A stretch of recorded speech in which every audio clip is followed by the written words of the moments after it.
This is probably the best movie trilogy of all time. I would agree with And that. They a definitely set the bar pretty high it's a when they did perfect this. movie. The things that they put in together to make it flow from one movie to the next.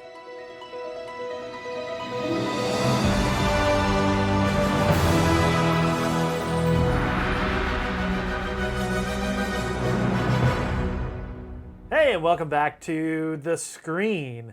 I'm Jamie. And I'm JJ. And today we're going back to the future, part one. I love this. I've been a lifelong fan. This is something that's in my DNA. Yeah, same here. I mean, it's just been one of those movies in trilogy that watched over and over and over again. And even as a child, even knew it word for word, would just hit play on it while I played. Right. As a kid, Oh, yeah. And it would just be background noise, and I'd stop every once in a while when I wanted to watch something. Right. Yeah. I'm with you. I'm with you for sure. It's been a wild ride. Apparently, Michael J. Fox did not know that there was going to be a second one or a third, obviously, until he saw it on VHS. And at the very end of it, it said to be continued. And that's whenever he picked up the phone and called his agent and was like, "Hey, I'm going to be in this thing, right?" And so, of course, he was. Now, of course, in the movie theater, at the end of the first one, it didn't say to be continued. Right. Because it was a joke ending that Bob Gale and Robert Zemeckis did. Yeah, just like a teaser kind of thing. Because they really did not want to go into the future. Because they knew that they'd get it wrong. And they just... Well, you can't... I mean, nobody's going to predict it perfectly. I mean, there's people that are futurists, and they spend their careers just thinking about what's going to happen in the future. And I mean, even they can't... No baseball player ever bats 1,000. Nobody's going to get it all right. I guess got to be willing to get out there and actually try it. And then when the production company, they wanted, we got to make a second one, and so, oh gosh, what are we going to do now, because we're stuck with them going into the future. With his girlfriend in the car with them. Yes. So that added another Bring layer. her along with you. Right. From the start, it never really explains how they're friends. Right. And of course, up until just recently, I had no idea. I was prepared for this and watched a bunch of stuff and learned, read a bunch of stuff. And I'm a lifelong fan. I've just never done a deep dive. So apparently, that was a question asked to the Bobs, the writers, creators, and they said that when Marty was a child, he broke into Doc's garage. And Doc caught him, and instead of punishing him and running him off, he gave him odd jobs to do. Oh. And so Marty liked just, I guess, quirkiness of Doc and all of his inventions and everything, and Doc appreciated having someone there that appreciated his work. He liked that. So that's the explanation that the Bobs gave. And that's how a 17-year-old is hanging out with an old scientist dude. When I think about when my first time watching Back to the Future was, I can't recall a specific time. That's probably because either one of my family members told me about it or I watched bits and pieces of it. It wasn't until Back to the Future 2 came out that I really liked the future aspect of it, and the flying cars and everything like that. I remember the hoverboard. That was a draw for me. Then it was just filling in the gaps and watching that first movie and falling in love with it. Right. Because it was time travel. It was Bob Gale who, the idea of Back to the Future was that he was going through his yearbook. And it was his dad's yearbook. His dad's yearbook. And he come across his dad's photo and he was like... class president. Yeah. And he was wondering if he and his dad, if he was born at the same time, would get along. Right, would have been buddies. And so that's where the idea came up. And so he ran with it and developed the story. And so, you've got Marty going back in time and interfering with his parents' original meetup, which was pretty pathetic to begin with. The dad hitting falling out of the tree because he was a peeping Tom with peeping Tom, binoculars. pervert. Yeah, Yeah, right. Committing a crime. yeah. It's just a classic love story. Is Marty actually going to succeed? With getting his parents to actually fall in love because Right. Well, let's hope so, or he's going to disappear. well, yeah, Right. right. And so it's all these hijinks that he tries to do to get them to fall in love. It's comical. And then of course when Marty meets Doc at the mall, for him to reveal the DeLorean time machine. Okay. Right. We've got the mall name, Twin Pine Mall. Right. It's a real mall. Right. It's Right. not called Twin Pines Mall. Right. No, it's not. No. It's in California somewhere. Right, it is. So going back to the Twin Pines, I didn't know this. I didn't catch this watching the movie, but when Marty goes back in time and he takes down a pine tree Right. on Peabody's property, Which was Twin Pines Ranch. right, and then it became, Lone Pine. Yeah. So whenever they comes back, You killed a pine! it's right. Well, so when he comes back, the sign is something different. I've never caught that. So he had changed something already. Yeah, just by going, yeah. So Mr. Peabody was probably a very big influential character, in that universe. Right. For a mall to be named after, that ranch. Right.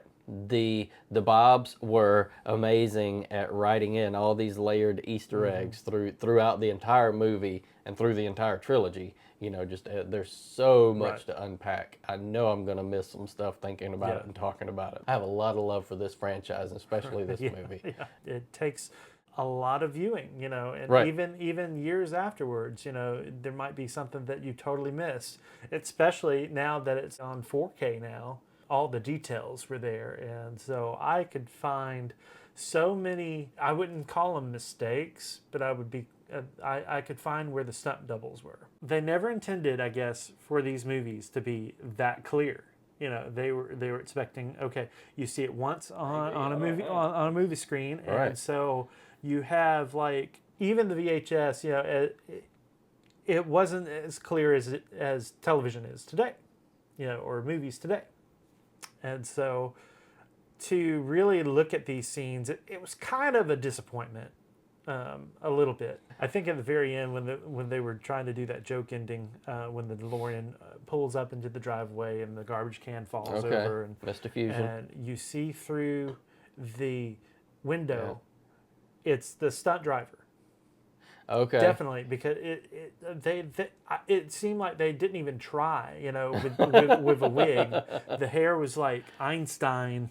It was really weird, and jarring for the first time, whenever watching it, on a crystal clear, image. Right.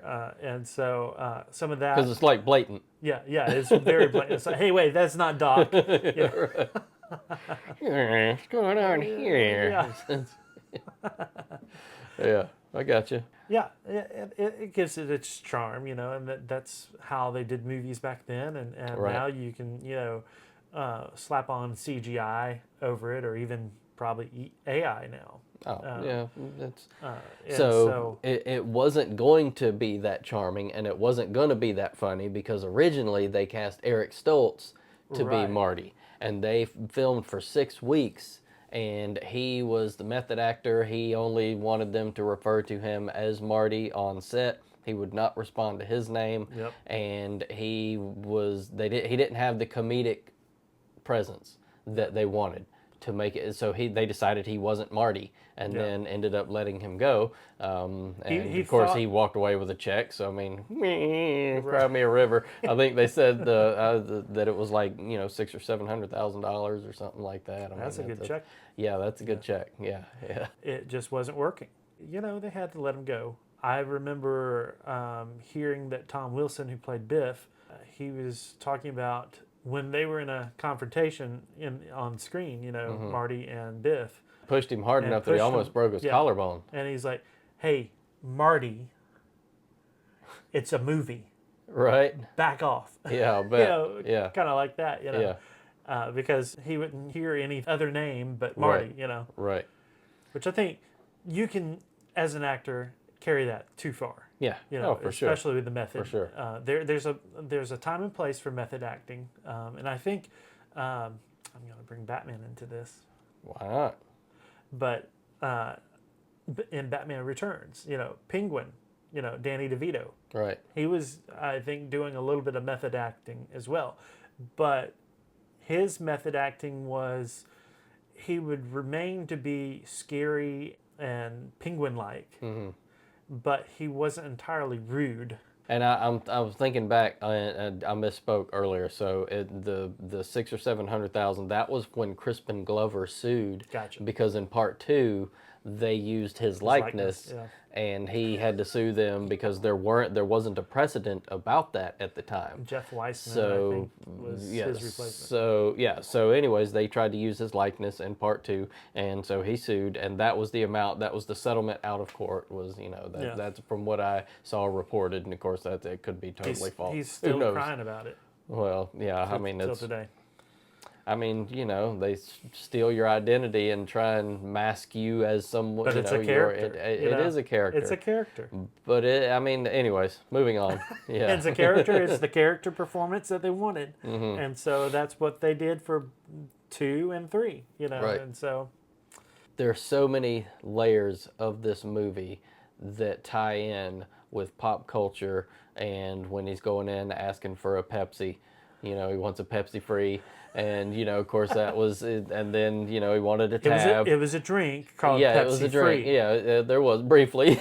Caffeine free. Yeah, it was the first caffeine-free soda. Yeah, cola. Yeah. Yep. And so, anyways, and then he asked for a tab, and the guy's like, "I can't give you a tab." And that was a drink. That a was soft another drink. soda. Yeah, Called tab. cola. Yeah, yeah. So I mean, again, they tied in the Bobs, tied in everything so that it was real world, but it was also Right. just fantasy because they're time traveling. And actually, the DeLorean wasn't the first time machine that they were going to have written It was a refrigerator. which is just absurd to me. That is But a refrigerator. they revisited that idea in another movie franchise, and it works for that. Yeah, and Indiana Jones. That was Spielberg used it in the Indiana Jones part, and that was fine there. Right. I guess maybe they had it was just anyways the circumstances. So going back to the DeLorean being the time machine, they had like 4 or 5 different DeLoreans. One of them for the outside of it, and then one of them that The they A had car, the B car, the C car. absolutely. And one of them was where they filmed sitting in. They opened up the sides of it, Right. and apparently the doors failed and malfunctioned on them constantly. Right. It's, DeLorean was really a crap car. yeah, they said that it had a V6 in it that was like 140, 150 horsepower, something like that, and the speedometer on it only went up to 85. Yeah. So they actually had to change the speedometer for the movie to make it 95 so that in theory it could hit 88 miles an hour. So anyways, they made it sound like a Porsche though. I'm pretty sure is the car they used for it. The car probably was just going 50 miles an hour when they were Oh, filming it. Yeah, they said that it was everything. It would take it 9 seconds to get up to 60 miles an hour. So, yeah. The DeLorean, though, that was the car that I wanted. I wanted that car. I actually, my uncle at the time was working for a car dealership. Now, it wasn't a DeLorean car dealership, but I went up there Right. and I asked him, when you get a DeLorean in, would you let me know? I want to buy it. Yeah.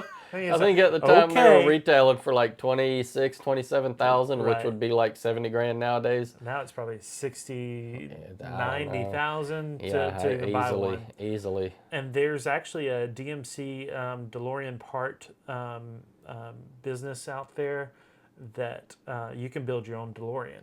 Or like a kit car. Yeah, that makes sense. Yeah, and it's actually just surplus parts, left over, I think. So the DeLorean almost wasn't the car of choice I say almost The wasn't. Mustang. The Mustang, yeah. Yeah. Ford sent an offer of a check for like 70 grand, 60 grand along with the Mustang. And they were like, Bob was no, like, Doc Bob was doesn't like, drive drive a a sissy Mustang. car. He doesn't drive a Mustang.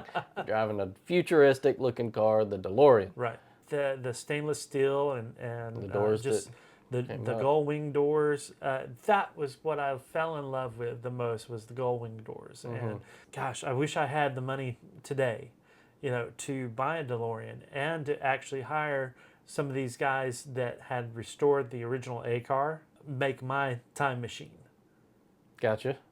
and just drive it around. Okay.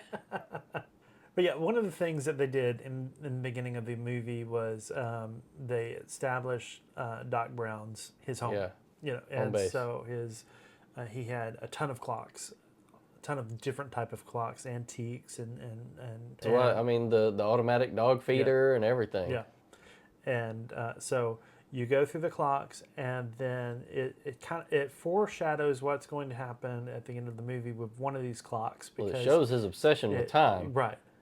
And so it shows a man, a stick figure type man, hanging from the minute hand of one of the clocks. one of the clocks that he owns. Right. Which this man has about the same outfit that the 1950s Doc wears as well. Another Easter egg, another thing that's layered in there. Yeah. I have no doubt they did that on purpose. And it's actually a recreation of a famous stunt by silent film actor Harold Lloyd, no relation to Christopher Lloyd. Quite the coincidence. As far as I know. From the 1923 movie Safety Last. Okay. So Right. they thought of everything. Yeah. And I just heard today that Bob Gale said that the original idea to power the time machine refrigerator was Coca-Cola. I did see that too. Yes, yes, which is again And absurd. he laughed, Right. when he said it. But he's like, he's glad that they didn't have the budget for it, Right. because the DeLorean worked so much better. Yeah, it does on so many levels. Yeah. As far as the giant speaker Marty blows up. So they had to use like special material that would fly off of it whenever it, moved. And then they also put in extra combustible in there to blow all the stuff off of the speaker apart. Yeah. And that was part of one of the stunt doubles that you're talking about. So that's the first. That is the first scene in the movie where it's a stunt double, Right. and that I can tell. And they purposefully made the stunt double go up on the bottom of the shelf. All the stuff is on their head and their face, and their legs had to come up, and their feet had to kick the shelf so that the shelf would come down Right. and crash down. And then they would cut away, and you come back, and then it's Marty piled up under there. Yeah, And he it's Michael comes J. out. Fox. Yeah. Yeah. Yep. No, it's Marty. I actually watched that scene earlier today. Did you? Okay. And, that was another little behind the scenes thing. One of these 4K, type revealing things. Right. Get to see If all the details. He's got these 80s reflector sunglasses, that all probably the see the cool cameras. kids had, Right. And so you could see all the reflections there. It wasn't necessarily cameras that I saw, but I saw a couple of studio lights like the ones that we've got here, except for they're probably a lot hotter. Yeah. Not LEDs at all. Right. And then it looked more like a reflection of a window instead of like the round speaker. Okay. Right. And it could have been a very large light that was reflecting. One of you guys might want to tell us, if it's actually the speaker reflection or a light or a window. The clocks start, chiming. Going off, yeah. Cuckoo, cuckoo, and all that, and so it says 8 o'clock, but it's really 8:25. It's not the right time. He's late not for the school. right time. He's late for school. It's really 8:25, and damn, I'm late for school. Mm-hmm. Yeah, and then it starts up with the Huey Power of Lewis, Love. The Power of Love, Yep. right? You see Doc Brown's estate for the first time on the outside, and there's this high fence, and that he closes it, and then he gets on his skateboard, and then there's the Burger King This is right beside right him. beside him. There's tons of product placements in this, and Right. that makes me want a Burger King. Right. Okay. Well, course. then it worked. Yeah. It worked.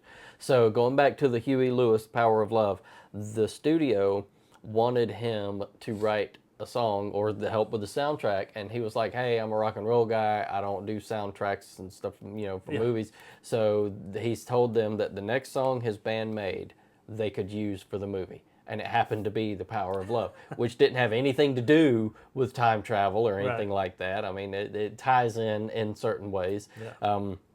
So when Marty and his band, who the band name is the Pinheads, so his band are auditioning, the judge that gives them, that says, nope, you're too loud. That's actually Huey Lewis. So that's layered into the darn movie. loud. Yeah, that he's the judge rejecting his own song that was created. Right. And so anyways, and then of course he ended up coming up with, going back in time. It was like old school radio was. The new song came out and they played the crap out of it. Yep, and that's what they do. That's how you get it popular. And right. now it's #1 hit. Right, Whether it was or not, But yeah. Oh, it was. It topped the charts. Yeah. For sure. So, yeah. But yeah, they had a stellar cast though. Yeah, they did. Everybody did a great job. And they originally wanted Michael J. Fox, and of course he wasn't available because of family ties. Right. And so they finally, because of Eric Stoltz not working out, they finally came with an arrangement with the television show that, okay, you can have him, but you can only have him after we are, finished with him for the day. Filming for the day, And so it was a grueling schedule for Michael J. Fox. Yeah, he lived on naps. Of course, he was, for a couple he lived months. on naps, power naps, and any time, that he was not needed, 6 a.m. to 4 p.m. or 5 p.m., something like that, on the TV show. Family Ties. Family Ties. And then from, I think it was 6 p.m., whatever it is, until like 4 a.m. 4 a.m. It was filming in Back to the Future. Right. And throughout the day, the Back to the Future crew was busy filming every scene that didn't involve him. And then at night, again, is when he would come in and film most of his scene. The other little thing is, if you've ever watched the Flash movie that recently came out in I have. 2023. A couple times, yep. When the Flash goes back earlier to see if his mom and dad survived and all that, he meets up with his other self. Right.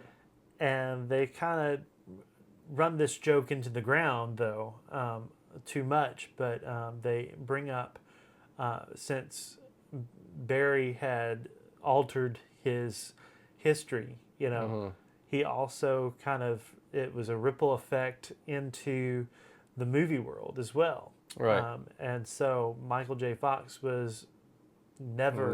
it was Eric Stoltz. Michael J. what? Right. It was Eric Stoltz. Right.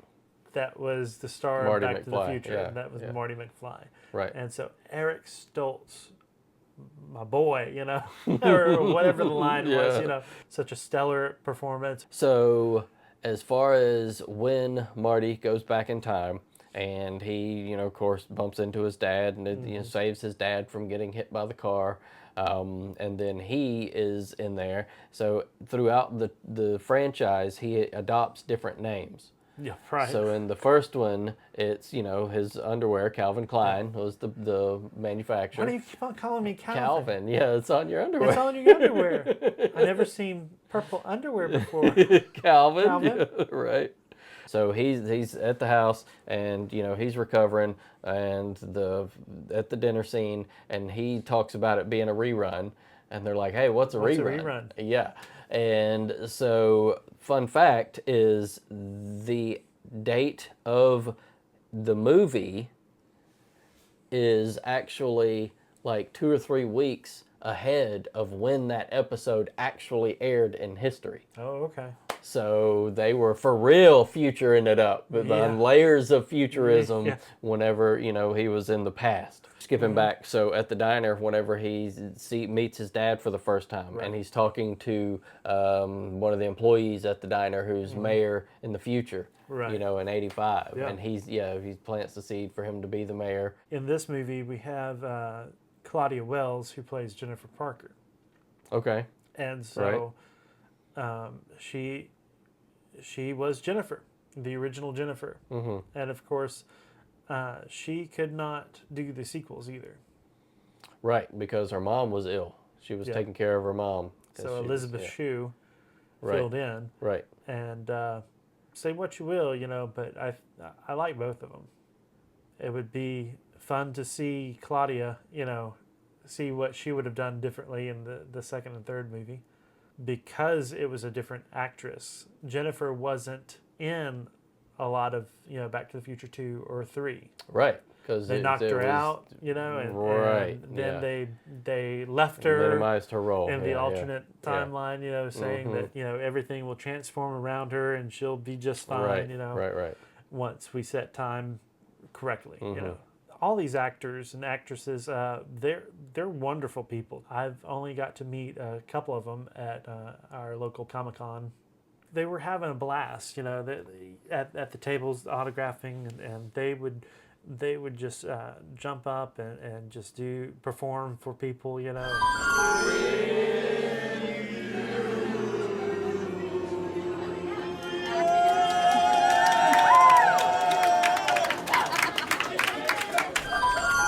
Had Donald Full of Love, who was Goldie Wilson III.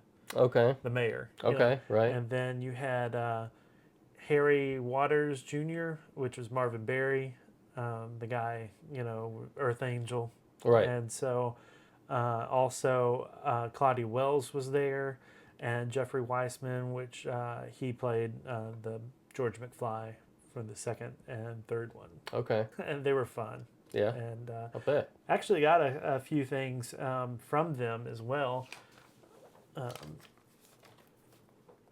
Just recently, one of them got a little bit of water damage, but got the Save the Clock Tower. Nice.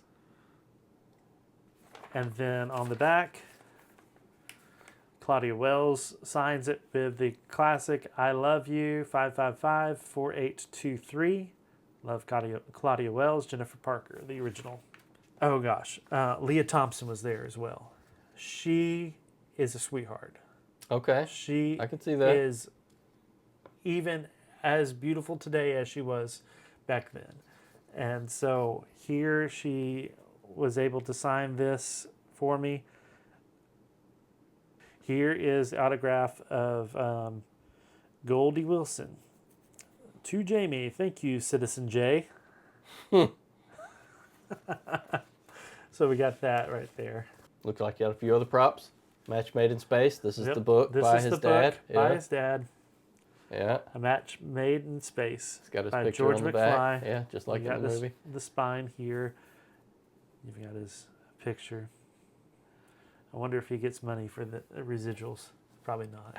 I mean, is it for real? No, it's just blank pages. Okay, let's show that too. That's cool. It's just blank pages. It's a journal. It's not really an actual a journal. novel.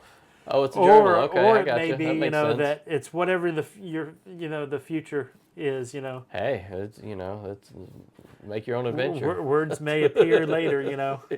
It does have a chapters page, which is pretty cool. Yeah, that's cool. It's like chapter 1, Density or Destiny. Okay, from the movie. And then, of course, you've got the quote from George McFly. You put your mind to it, you can accomplish anything. Got this book here that I love. It's the Back to the Future trilogy. The ultimate visual history. Visual history. Yeah, okay. So it has lots of little doodads in here as well. It's not just words and pictures, it's actually props and things like that inside. So I saw Christopher Lloyd's face there, and it reminded me of a fun fact. He built the character on Albert Einstein. He also, for the Doc character, and it was going to be Professor, but they changed it to Doc, which makes more sense. But because he was 9 inches taller than Michael J. Fox, he developed a slouch for the character. So in almost all the scenes where they're together, he's like this, like he's Right. slinking around or lurking around or something. So and that's He the was play on the height. He was so animated in was. these movies. Yeah. He's just hopping all around and stuff. But Marty, Yeah, Marty. just that energy. Wow. Yeah, right. Yeah, he was great. What makes it so hilarious and kills me is that Doc Brown, who has invented a time machine, has all the time in the world. He's always in a rush. Right. He's always, oh, damn, where's that kid? Yeah. You know, Damn. Right. Yeah. But here we've got the plans for the flux capacitor The flux, here. a totally made up thing for the movie. Doesn't exist in real life. So. This is the disappearing family photo. So you've got Michael J. Fox, and I don't know if I can get this to work on camera or not. You can see it through the back of it. I can. Okay, there it goes. It's up and down. It's not working. It's with not it. side to side. It's up and down, right? Let me see it. Yeah, it's up and down. Yeah. So yeah, like that. But Well, it's at a severe angle that you see the brother and sister yeah, there. there they are. They fade away. There they go. There they are. Coming back in. There it is. Come back. Yeah. So yeah, Cool. It's pretty cool to have this, and these are just like kind of glued to the Okay. yeah, there it is. Right, little. yeah, right there. Yeah. I love this type of stuff. I mean, this is the "Do not open until 1985" letter. Okay, the from note. Yeah, the letter. Lou's Okay. Cafe. It's cardstock instead Right. of paper. Yeah. Dear Doc Brown, on the night that I go back in time at 1:30 a.m., you will be shot by terrorists. Please take whatever precautions are necessary to prevent this terrible disaster. Your friend, Marty. So you know what's great about this is I have actually paused the movie and rewound it and just to read that Right. note and just to read that, and so now that you've got it, it's even cooler. You know? So here recently, Back to the Future was shown in the movie theater again. And Anniversary so release, the anniversary right? 40 release, years. yeah. Is that what it was? And then they released this DeLorean popcorn bucket. Super cool. Open up the gold wing doors. Slide this out and dump your popcorn in there, and you can share. Right. Yum, yum. But this is like the Back to the Future 2 car because of the Mr. Fusion. That and the wheels. Don't the wheels? The wheels go. They go inside. So yeah, this one's definitely a lead into part 2. Right. And I think they did a back-to-back showing as well. Makes sense. They also did a back-to-back showing back in 2015, the same day that they went to 2015. Okay, that makes sense. And so I have a T-shirt that says, "I was there." Okay. And so I bought a movie ticket. Yeah, that's cool. I went to watch Back to the Future Part 2. Yeah, cool. But here, JJ gifted this for me. I did. For a Christmas present. And so this was an exclusive McDonald's version. Yeah, through McDonald's. Yeah, Yeah. not for sale any So other way, right? You've got the McDonald's sticker here. And then you have a $2.50 mail-in rebate with the purchase of Jurassic Park. And of course, Jurassic Park was way later, so this was a promotional. Yeah, this was in the 95, 90s. I Yeah. think, 94 or 95. So here's the actual VHS. It's really in pristine condition here. And so I love these VHS tapes. And VHS gets a lot of hate too nowadays. When I pop in a VHS in the VHS player, it's not as bad as people remember it. I guess it depends on the VCR that you've got. Or the because tape- the or the tape tape, quality. the combination of the tape and the VCR, because when some of the VCRs sound like they're coming apart in there whenever they're putting the True. case and putting the video in and going down and clinking and clanking and winding up. Yeah, and then the soundtracks, you know. But when you stick in a VHS tape that is still good, Right. the picture quality is really good. Even if you're watching it on a tube TV too, because I've got that as well. Okay. It's clear as well. Right on. There's a little tab on the tape where Yeah, you push that in, that's and then usually the removed. lip. It's removed from the commercially bought tapes because you can't copy over it. Okay. Right. It keeps you from recording over it. So you could put like some masking tape or some other I think I like remember doing this back clear in the tape. day. I think I remember this. did that, as a child. Just I don't know why I did that, but I just wanted to see what happened. And then I think I hit record and stop real quick, but then it messed up that section. But yeah, Cool. but that's my collection. I've got several more DeLoreans. Maybe I can trade all those DeLoreans in for a real DeLorean Yeah, one day. well, you're definitely a fan, just a diehard, because again, behind you, not only do we have this, but you got the poster back there. Back to the Future So poster. again, yeah, you got, yeah, it's all right there. Right Yep, there. Yep, that's it. So yeah, you definitely got the fandom going on. I mean, there's so much. There is just so much. Could probably go for hours and hours. We could go for hours and hours. Let's rate it. Are you giving it? What's your score? Let's see. 5 out of 5 DeLorean time machines. Okay, so no more. Okay, so should I change mine? Should I change mine to 9 out of 10? Great Scots. There you All go. right, there I you did. go, That's yeah. it. All right, I'm doing Great Scots this time. All right, dig it. So we'll continue with the trilogy part 2. Let me know We when. go into the future. Yeah. And we'll see how many things they got right and how many things they got wrong. Okay. Yeah. Because the future is now the past. Yes. 2015 is Wrap your head around that. 10, 6, 11 years Right. ago. Yep. Cool. So yeah. All right. Looking forward to it.